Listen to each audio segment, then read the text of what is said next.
Welcome to Mission Evolution Radio Show with Gwilda Wiyaka, bringing together today's leading experts to uncover ever-deepening spiritual truths and the latest scientific developments in support of the evolution of humankind. For more information on Mission Evolution Radio with Gwilda Wiyaka, visit www.missionevolution.org. And now, here's the host of Mission Evolution, Miss Gwilda Wiyaka. Quantum physics is a topic we often hear about. But do we really understand it? What if quantum physics is a science that also serves as a connection between the physical and the spiritual realms? Mission Evolution Radio TV show is coming to you around the world on the X-Zone Broadcast Network, xzbn.net. With us this hour to explore quantum physics is a spiritual treasure, is Paul Levy. Paul is a pioneer in the field of spiritual emergence. In his private practice, Paul assists others who are also awakening to the dreamlike nature of reality. He has written 6 books. His latest book is a new and expanded version of The Quantum Revelation, Awakening to the Dreamlike Nature of Reality. Levy is the founder of Awakening in the Dream Community and has been a Tibetan Buddhist practitioner for 40 years. His website, awakeninthedream.com. Paul, thanks for joining us on Mission Evolution. Yeah, no, I'm so happy to be invited. Thank you, really. Well, it's wonderful having you back on the show. We always have such fun. Now, Paul, I understand that you're not a physicist. So how did you become interested in the topic of quantum physics? Yeah, no, I'm totally not a physicist. And basically, over 40 years ago, I had a quantum shift in my life where all of a sudden I was inhabiting this universe that simulated the previous universe I'd grown up in, but couldn't be more different, particularly in the realm of the possible had expanded to unimaginable degrees. So I was having this profound awakening to the dreamlike nature is what I would call it. And it was very unsettling.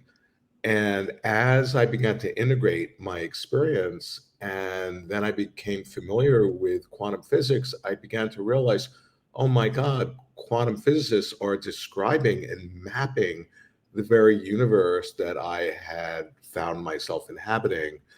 And so that really, really helped me because everybody was telling me I was crazy and all that.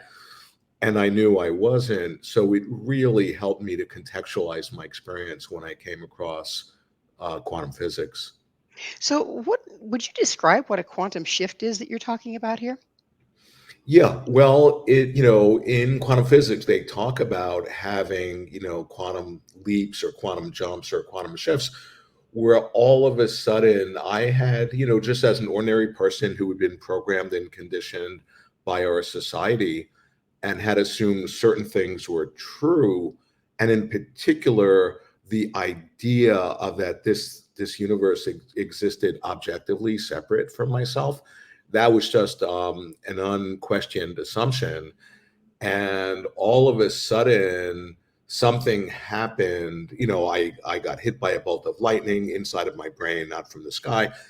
And I began to recognize the dreamlike nature of reality, that we were interconnected and interdependent, that I didn't exist as a separate self, that other people weren't separate, that we were all part of one whole seamlessly interconnected quantum system.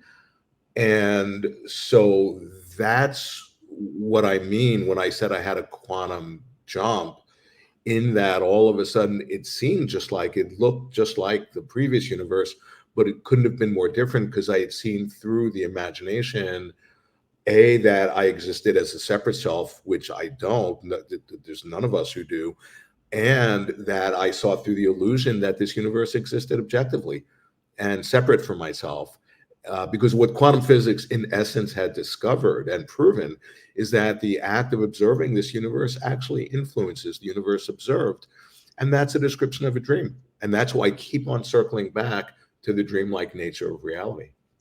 So how old were you when this happened and what was going on in your life?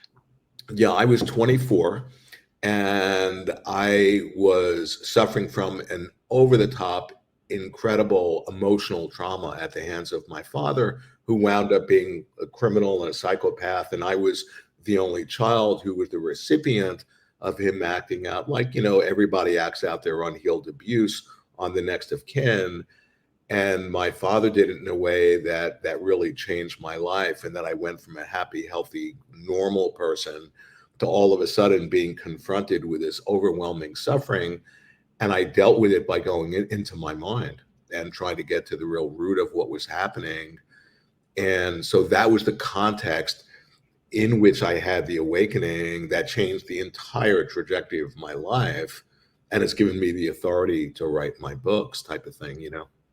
So, in indigenous cultures, in order to be a shaman or a medicine person, there's these really horrible, if you will, initiations people go through, being buried in the sand up to here and left Yeah, overnight. yeah. It goes on and on and on. But it is a form of shattering, and that opens them to a reality that most people aren't aware of. Was it similar to that? Yeah, exactly. I mean, I was totally shattered. I was, over the top, suffering from trauma. And, and I had no idea about shamanism. And the shaman is the wounded healer, is the creative artist, is the storyteller. And so I had no idea about any of that. And all of a sudden, at a certain point, something happened based on this incredible trauma and suffering. And over the course of time, I began to understand it was like I had gotten enlisted into a deeper shamanic initiatory process. And I should just point out, you'd have to be absolutely insane to choose to become a shaman, because you have no idea. It's unimaginable the suffering that's involved. And what I had to go through and what I still go through as far as integrating what I had realized, or what I'm realizing, and what I had encountered, particularly the evil and the dark side of reality. And but the shaman typically is somebody who gets called by the spirit, and that's really what happened to me. So it was kind of an initiatory thing for you, wasn't it? Oh, totally. No, it was totally initiatory. And I'm pointing out that, the shamanic archetype is the major archetype that's activated in the collective unconscious of our species, that we're all being called to be the shaman, or to become our own shaman, or to become the shaman of the planet. And like I'm saying, the shaman is the wounded healer. So, and that archetype is the primary archetype that's activated in the unconscious, in that we all are wounded by life. We're all, like, shattered or traumatized. And yet how we carry that, we either identify ourselves as being wounded, in which case we then need somebody else to play the shaman, or we can carry that wound in a way where it becomes a portal to access our creative gifts. So And that's our shattering becomes the cracks through which the light can shine. exactly like Leonard Cohen, sings about. And that's exactly right. And that's why I'm continually talking about that the real medicine for what ails our species is to access the creative spirit within us. So, where do you get your information about quantum physics at this point? I mean, we've been talking about the esoteric nature of it, but as far as the mainstream information about quantum physics, where do you find that? Yeah, yeah, yeah. Well, I'm a nerd, in that I like to study and read books. So, I've read every book I can get my hands on for years on quantum physics. But then it was like I was having my own subjective experience of the quantum nature of reality, of the dreamlike nature of reality. Because quantum physics, you see, there's not any controversy at all. It's the greatest discovery ever in the history of our world in the realm of science. That there's no debate about. The controversy is, what does it mean? It's a Okay. real game changer anyway, isn't it? Oh, yeah, yeah. I mean, even Einstein, who is one of the founding fathers, who could never embrace fully what it was revealing, because he was still attached to that there was an objective world outside of ourselves. That was the whole fundamental, like, springboard of science. But he actually said that quantum physics is so uncommonly important, and this is a quote, it should be everyone's concern. So it's not some sort of esoteric, abstract thing. No, it absolutely interfaces with our day-to-day lives and with who we are. And it greatly behooves us to have the realization of what it's showing to us. And it's actually the medicine. Quantum physics is the medicine for the disease, for the, I call it a mind virus that is afflicting our species. Quantum physics is the revelation that's offering us the medicine, and I can explain that. Well, we'll have to do that in the next segment. But it sounds like quantum physics is the key to personal and planet-wide evolution. Yeah. Oh, absolutely. I mean, it is showing us the incredible creative power that we have intrinsic to our nature, that we're using every moment, whether we know it or not. And it greatly serves us to add consciousness to it, to know it, because quantum physics basically shattered the old conception that this universe existed objectively separate from us, which is just an idea in our head with no correlate in reality. Quantum physics has proven that the way we observe the universe influences the universe. That's a description of a dream. And that means that the act of perception, of observation, is creative, that we are participating in the creation of the universe each and every moment. Well, that also makes the scientific method a little iffy, doesn't it?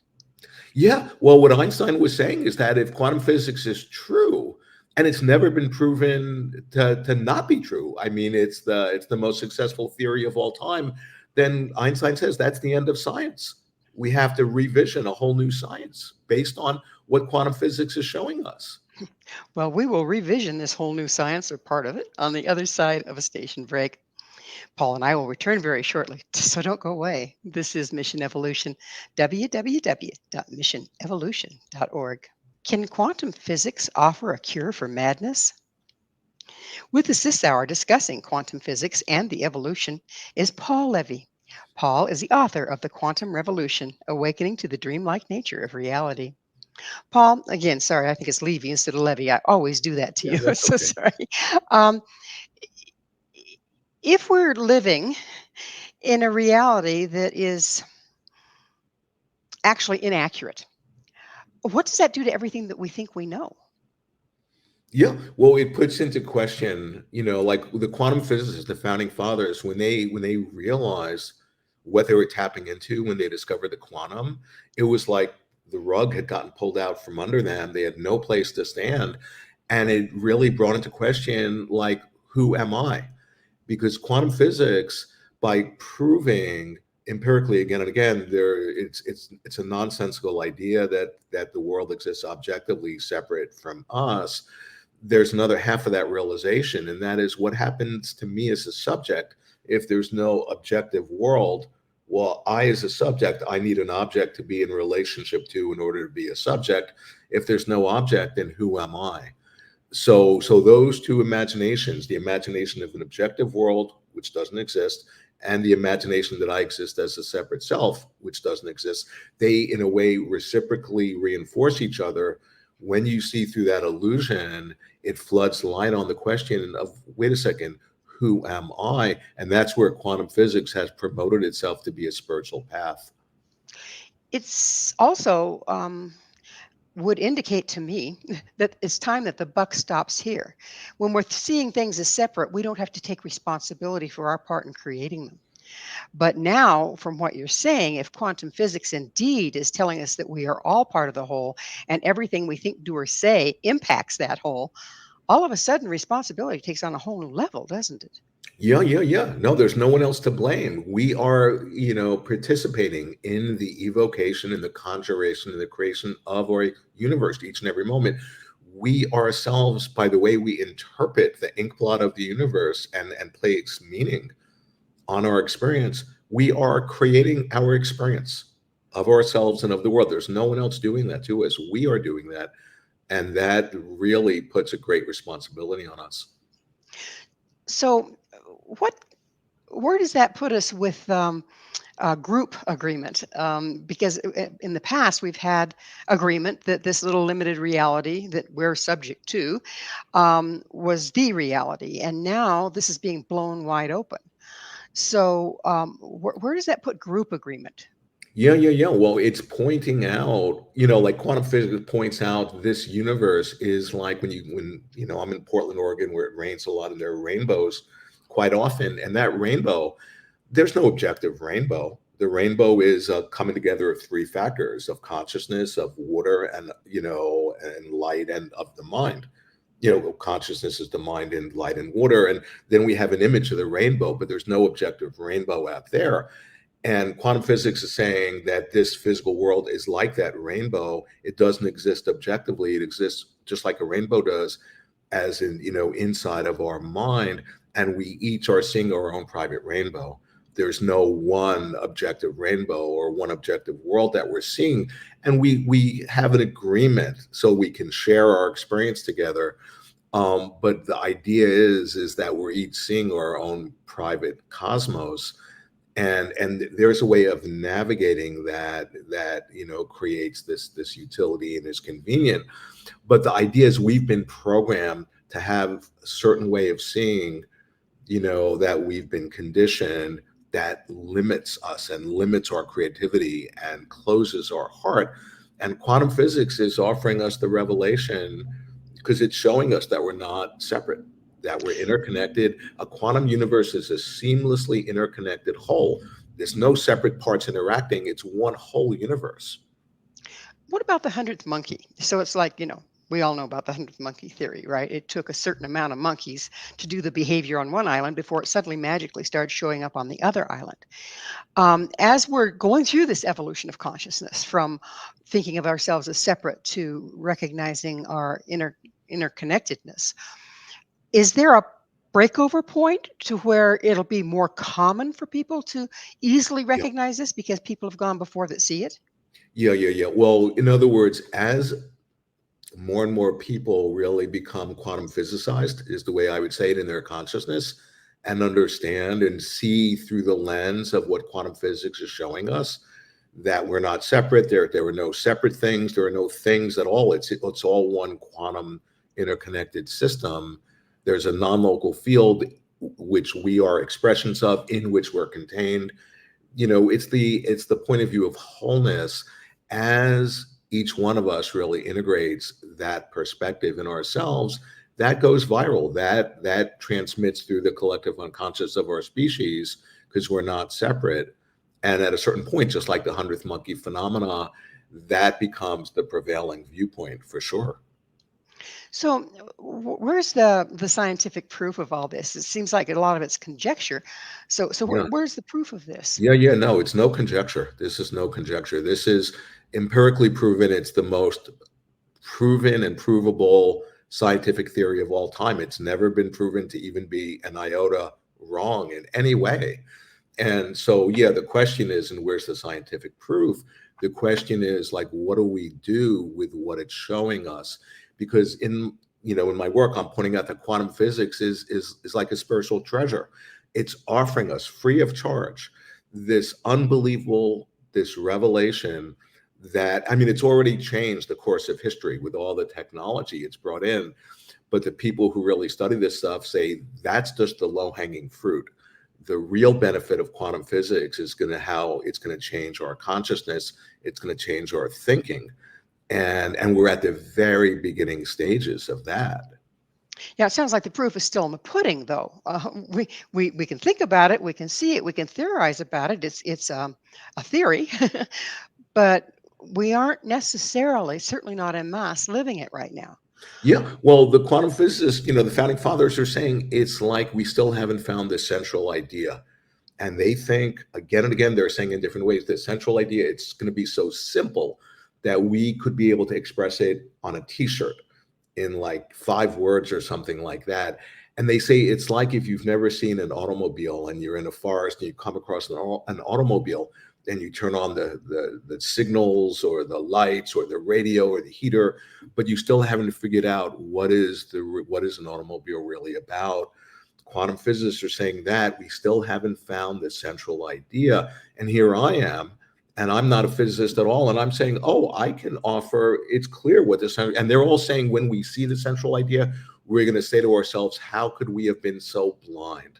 And I'm pointing out the central idea is, it is literally showing us that we are having a collectively shared dream. Quantum physics has empirically proven, beyond the slightest shadow of a doubt, that we're having a collective dream. The problem is that the typical corporate, academically trained quantum physicist is not prepared to recognize what is being revealed. They're not prepared to recognize the dreamlike nature. Not being a physicist and being a dreamer, I'm like coming in and saying, look, it's literally showing us that we are having a collectively shared dream, that this universe is manifesting the way it is because we are co-dreaming it into materialization based on our unconscious programming. If indeed it is a collective dream and we create our own collective dream, that means it's very, very changeable. How Totally. The greatest discovery of physics, of quantum physics, one of the current quantum physicists says the greatest discovery of all of physics in the 20th century was the malleability of our universe, that it's not written in stone, that it's malleable and plastic, and it's a function of how we dream it. that seems like it'd be impossible to study. It's in this form, and you look at it a little while, and just looking at it changes it. Yeah, but that's the observer effect. The act of looking at the universe is in a participatory active act that's literally changing the very universe that you're observing. And that's a description of a dream. So if we have, let's go with the dream idea. If we have interactive dreams, okay, and we can change where the dream is going because we're interactive within it. Is the same true of reality? Yeah, but then the question is, who's the dreamer? If you think, oh, I as a conscious ego, as a separate self, am dreaming and I want to dream that I become a millionaire, or no, that's the dream of the smaller self. You know, what quantum physics is actually showing us is our nature, is who we are, you know. And because quantum physics was trying to understand what is the microstructure, what are the building blocks of this physical universe, and as it went down and down in scale, it didn't find anything, of matter, physical matter. It found mind, it found consciousness, and that it found that this universe is quantum on all scales, both in the microstructure and in the macrostructure and everywhere in between, including us. We are quantum entities in the flesh.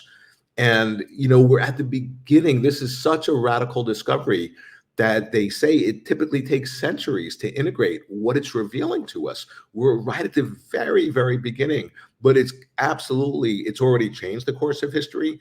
And like I'm saying, it's going to change. I mean, it's the greatest discovery that there's ever been in the realm of science. And So we don't even really understand what it's showing us yet. when did this discovery start? Who It really was started the about a hundred years ago in the early 1900s. And there was a generation of these genius physicists who were all like plugging into it. And and I'm pointing out that the discovery of quantum physics is a spiritual treasure that we dreamed into our world and into our minds to potentially help us to awaken to our nature, to potentially make us conscious of our creative agency and power in a way that can help us to avert the incredible myriad catastrophes that we are conjuring up. well, Quantum physics is freely offering us the medicine. we're going to have to conjure on the other side of a station break. We'll be right back, so you stay right there. This is Mission Evolution, www.missionevolution.org. How do you study something you can't see? This is Mission Evolution, missionevolution.org. With us discussing the esoteric nature of quantum physics is Paul Levy. His website, awakeninthedream.com. Paul, you said that the quantum level is unseen. It's esoteric. It's spiritual, if you will. So how can we study it if we can't see it? Yeah. Well, it's very much like there's no one who's ever seen an atom, but we can infer the existence of an atom by its effects in the same way that no one's ever seen an archetype, but the archetype expresses itself via images and has certain effects. And we experience that, in a direct way. And we can infer there is something, in a sense, higher dimensional that isn't physical, that we can't quantify, and that helps us to really contextualize our experience, and so quantum physics, what I'm pointing out, just in my work again and again, and what I've realized deeper and deeper in my life, is that it's by being the greatest discovery ever in science, it's equivalent to when the Buddha had the realization of our Buddha nature or our Christ nature, and it's really that profound of a thing. But when more and more of us actually take it in and embody it, it becomes contagious and it can go viral and change our world. So if it is, why now? Why is it happening now? Yeah, We've been I around can a long answer. time. Yeah, I can answer that for sure, because it brings me back to the idea of quantum physics is a spiritual treasure. So, every spiritual tradition I know has the idea that there are these spiritual treasures hidden, encoded within the fabric of the universe that get discovered at exactly the right moment when they're needed. And I'm very familiar. I'm a Tibetan Buddhist practitioner, and in the tradition that I do practice in, they have a highly developed this lineage, and it's the spiritual treasure lineage. It's called Terma, and Terma are they're conceived, and it's not just a fairy tale. Scholars write books about this. That there are these hidden treasures that are hidden and coded in the multidimensional fabric of the universe, including within our minds, that right at the moment when they're needed will be discovered. They're like alarm clocks that go off, helping us to wake up. And a way of understanding this is just like think about our unconscious. When we get off balance and one-sided, the unconscious compensates that one-sidedness by sending us a dream. And the dream speaks in the language of symbols. And quantum physics is a purely symbolic procedure.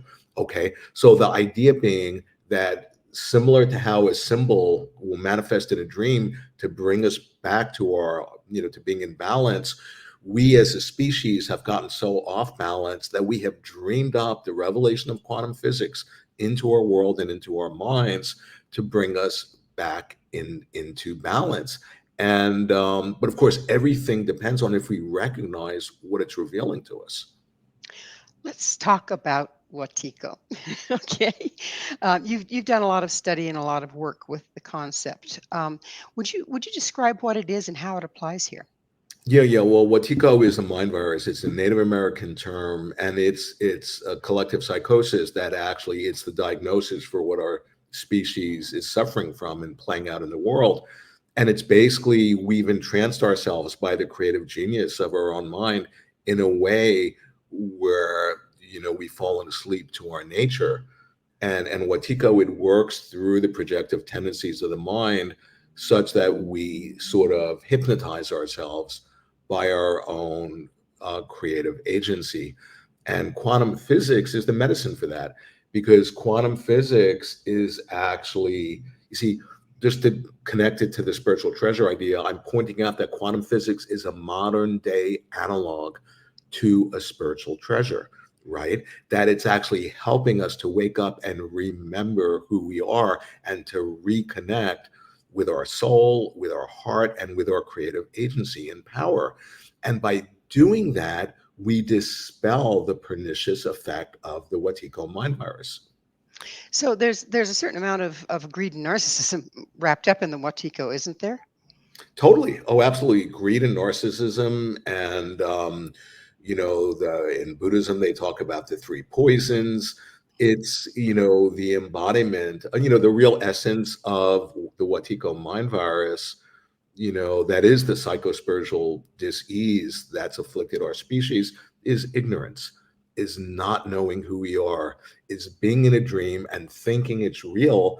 And being that we're in a dream, as soon as we hold the viewpoint that the dream is objective and real, it has no choice but to manifest that way, giving us all the evidence, which we then interpret as, oh, now I have all the proof I need, confirming my viewpoint that the universe I'm in is separate and objective and real. So we get even more fixed in seeing it that way. It's a feedback loop that self reinforces itself.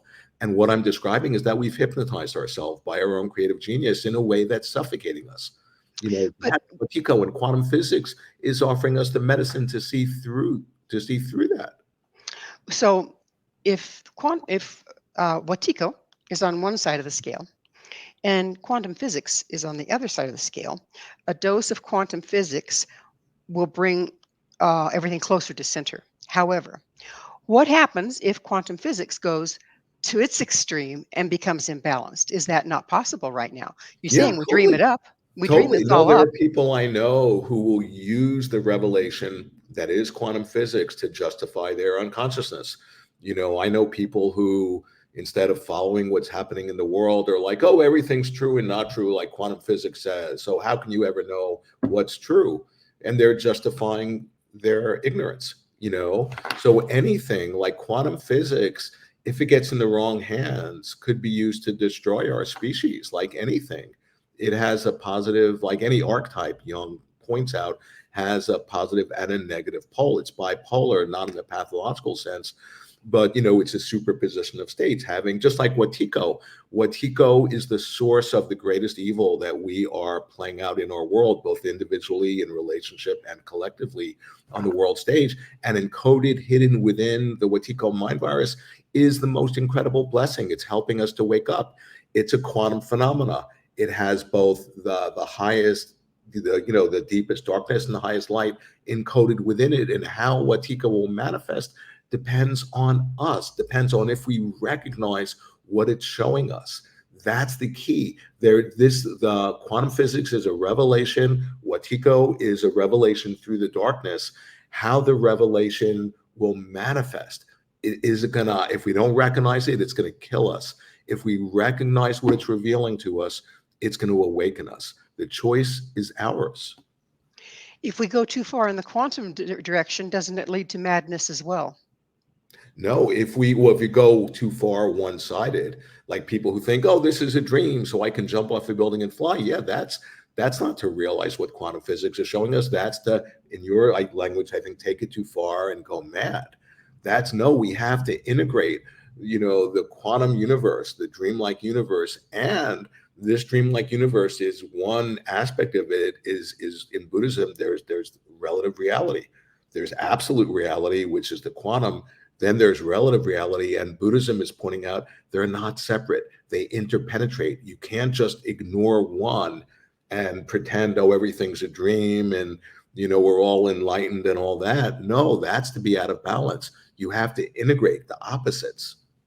Instead of, or in addition to integrating the opposites, what about triangulation and bringing the heart into the picture? Yeah. Well, the point is that when you have the realization of what quantum physics is revealing to us, i.e., that we're not separate, that we're interconnected, that there is no separate self, the energetic expression of that realization is compassion, is open heart of love. In Buddhism, it's called the precious bodhicitta. His Holiness Dalai Lama calls it the good heart. And that's, think about what's playing out in our world. So many people are just becoming numb and zombified or automatons, and they're disconnected from their soul, they're disconnected from their heart. But to have an open heart, to cultivate awareness, in indigenous cultures talk about that's to be this human being, like that's to really accomplish, to actualize being a human being. And a human being, our nature is love, is compassion, and quantum physics can actually help us to realize that. But if we go back to where we started this whole discussion, that the trauma and the pain and the damage of this world shuts down our hearts. So, so doesn't that give the Watiko a nice, rich loam to grow in? Yeah, no, absolutely, totally. That's the fertile soil for Wetiko to take root in. But that trauma is a quantum phenomena, because the pathology of trauma is the repetition compulsion. That is what makes trauma like an illness. Is that by the way of trying to heal the trauma, we recreate the very trauma we're trying to heal from in an infinitely self-perpetuating feedback loop. The Kind point of like is, you get stuck in the story kind of thing. yeah, you can get stuck in the story and it becomes tragic. But the point is, encoded in that compulsion to repeat the trauma, we are actually trying to consciously experience something that we weren't able to experience in the moment of trauma, because it was so overwhelming that we split. We disassociated. And that is the pathology of trauma. But what I'm pointing out is that encoded in that, in the repetition compulsion, is the medicine. We're actually trying to consciously experience ourselves in a way we weren't able to in the moment of trauma. And that's the, in a way, that's the remembering. the retrieving of our soul, the integration, the connecting with our nature, with our whole nature. Well, it's again time for another station break. Please stay with us as Paul and I continue to explore the many mysteries of quantum physics. This is Mission Evolution, www.missionevolution.org, and we're coming to you on the X Zone Broadcast Network, xzbn.net. Quantum physics, spirituality, or science? This is Mission Evolution, missionevolution.org. We're continuing our discussion with Paul Levy. His website, awakeninthedream.com. Paul, as we've been speaking, it occurs to me that quantum physics is a major threat to science simply because the existence of that kind of unity and our influence on the things that we're observing or believing in, it takes a scientific theory and throws it out the window. So how is that going to mesh? We want to prove things, and yet we're disproving the very thing that we've been using to prove them. Where do we get there? Where do we go from here? Yeah. Well, I mean, quantum physics, has proven that the universe that we've been studying before quantum physics came on the scene didn't even exist, that there was no such thing. That was why it was like an incredible trauma. I actually coined an acronym, QPIT, quantum physics induced trauma, that the founding fathers were so shocked by what they had realized. They were literally saying, I wish I had never gone into physics, type of thing. And, Well, when your whole reality crumbles out from underneath you because you've been seeking the truth, that can be pretty shocking, can't it? yeah. But I point out that it's actually the best news, like a modern day quantum physicist, Christopher Fuchs, calls quantum physics. He goes, quantum physics makes life worth living. And another quantum physicist I know says, when I get depressed, I have two go-tos. I listen to Beethoven and I study quantum physics, in that it's so unbelievably inspiring. Because if I could just point out that what they discovered, the elementary particles, the very substance of what this physical world is made, they call them elementary particles, is one name for it.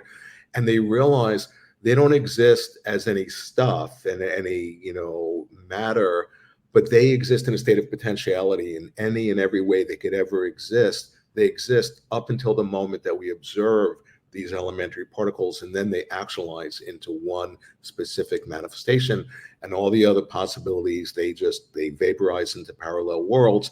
And then that very process happens again the next nanosecond. And the point is, and this isn't me, this is the most hardcore of the scientists are saying this. They say the point is that even if something is highly ridiculously improbable, it could happen this very next moment. And what that means is so profound, because the idea that our species could actually awaken in this very moment, quantum physics is saying that's within the realm of the possible. And if you're not envisioning that, then I would say you're actually part of the problem. So what changes will a widespread understanding of quantum physics bring to our culture? How would that change the culture? Is that what you're Mhm, asking? mhm. Yeah. Well, it would, on the one hand, it's already changed the culture just, technologically wise, but it would actually, the whole key is not to get new facts, but to have the new ways of thinking about the facts that we're discovering. So that's really a very interesting question of, imagine how, when enough of us in our world actually become awake to the quantum nature of our universe, how would that change things? And I would say, well, I imagine we would be discovering that we're not separate, that we depend on each other for our well-being. So we actually, in a sense, get in phase with each other through the heart of love. And actually, instead of focusing, outside of ourselves, or focusing on the dark, which in some way feeds it. Yeah, it's important to see, the shadow that's playing out in our world. But then we discover, as sovereign beings, we can actually focus on creating the world we want to live in, because we've tapped into our creative agency. And when enough of us are able to do that, and plug in and get in phase and in sync with each other, we can change the waking dream we're having, which is, that's not woo woo. That's not new age magical thinking. That's actually what all of this is about. And what that means is that quantum physics is inviting us to consciously step into participating in our own evolution. Well, I like that part. It's that time, Paul, in the show, and I get to ask you, what's your mission? Yeah, well, my mission, I feel like I've been gifted this revelation, and it's been over 40 years, and I'm still integrating what was shown to me, because stuff began happening in my life that was physically impossible, or so I thought. Stuff that only could happen in dreams. And of course, I was telling people because I was so excited, and they all thought I was crazy. But as I've more and more integrated, I become more skillful in how to transmit what has been shown to me. And so my mission is to try to, in a way, turn other people onto our intrinsic creative genius and power for creating our experience of the world and ourselves. That is really my mission. That's certainly a worthy one, particularly given our times. Right now, we're looking at quantum physics as the greatest revelation, okay, that we know. But things continue to evolve. What do you suppose will be next? Yeah. Well, as quantum physics gets more integrated into our minds, and it becomes more and more like the typical way of seeing things, instead of like the Newtonian way, which, it's really like our species has fallen under a spell.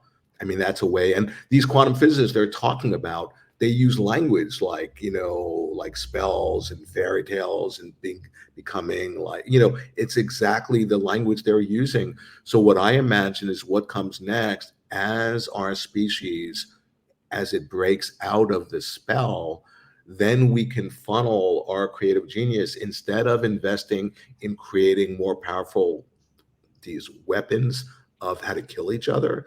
We can invest our resources in creating true culture that supports all of our highest unfoldment. And quantum physics can actually help us to do that in ways that are unimaginable. I can't help but sit here as we're having this discussion and think, we're so far away from that. I mean, it's like it's such a quantum jump, if you will, from the reality that we've all been enmeshed in to this new one being offered, if what you're saying is in fact true, by the quantum revolution, if you will. How are we going to, and how long do you think it'll take before? I mean, everything we do is based on this illusion, if you will. How can we step out of the illusion, and how long will it take? Yeah, yeah, yeah. Well, the fact is, it can be this very moment. It can be, in his work, Jung talks about the individual is the carrier of life, that any one individual having realization of the quantum could be the very energy that changes the entire non-local field and the collective unconscious of our species. And I would say it really serves us to imagine in that way. So yeah, I get things are really dark and and all that. And it seems like, oh my God, for the rest of our lives, for centuries, we'll be going through this.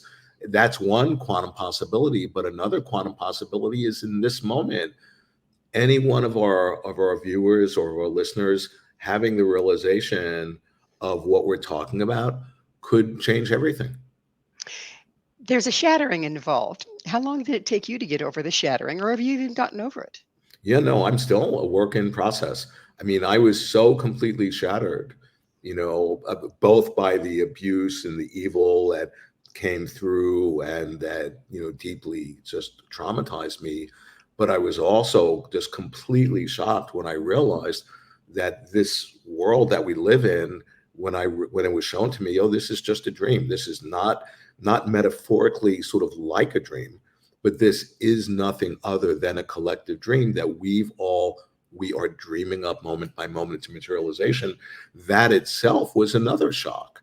And so, I'm continually, integrating, the trauma of both of those shocks. And that's why the importance of me, if I didn't find my creative voice, I would have been in deep trouble. And, being creative is the medicine, and quantum, for the mind virus. And being creative is what quantum physics is showing us, is that we are creative beings each and every moment. That's in essence, that's the fundamental revelation of quantum physics. It's showing us our creative nature. And hasn't our creative nature been hijacked by the system? Totally. That's the mind virus, where the mind virus has hijacked our own creative genius. It's colonized our mind. It's set up a shadow government within our psyche. It dictates to the ego to serve its needs instead of our own. And that's the mind virus. And that's why I'm continually pointing out that when you understand quantum physics as a revelation and you take in what it's showing you, it dispels all those negative effects of the mind virus and connects us with our nature. Because it's such a cliche, to connect with your nature. Well, what is your true nature? Your true nature, by its nature, is creative. And so when you realize your nature, you embody and express yourself creatively. And the more you do that, the deeper you realize your nature in a positive feedback loop that creates light upon light. Well, unfortunately, Paul, time flies and we're out of it. But thank you so much for joining us on the show again. Oh, it's my honor. Really, thank you so much for the invite. Our guest this hour has been Paul Levy. Paul has written 6 books, his latest, a new and expanded version of the Quantum Revelation, Awakening to the Dreamlike Nature of Reality. To find out more about Paul, where you can get his books and all he has to offer, visit his website, awakeninthedream.com. This has been Mission Evolution with Gwilda Wiyaka. For more information or to enjoy our past archived episodes, visit www.missionevolution.org. But please be sure to join me right here next time. This mission will continue, bringing information, resources, and support to our rapidly evolving world.